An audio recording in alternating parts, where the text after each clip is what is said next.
Let's turn these doodles into painted rocks. We're going to start by putting the word boo onto our rocks. Now the O's are going to be our eyes, so there's a lot of different ways that you can do them. I'm going to show you quite a few here while we're laying out our words. And you're going to notice I go from bigger tips to little tips on these. These are dual tip pens, so there's like an extra fine tip at one edge and a thicker fine tip on the other end. So it was kind of good for this to be able to do the details and fill things in. So once you have your boos on your rocks, we're going to fill in the eyeballs white. Give them a second coat if they need a second coat. Now we're going to come in with the extra fine tip and start adding in some fun details. So we're going to make them look tired by adding the wrinkles under the eyes. I did decide to go ahead and use the same color as the lettering for the rest of the design instead of using black, and I think they really turned out cute being monochromatic like this.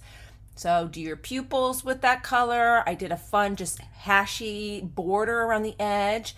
And then on this one, I even added on like veining, and we're gonna thin this out. So once your orange dries, or whatever color you use dries, you can come back in with an extra fine tip paint pen, and we're gonna make those lines thinner. We're gonna pull that white and thin out those lines just to give it a really good bloodshot eye look.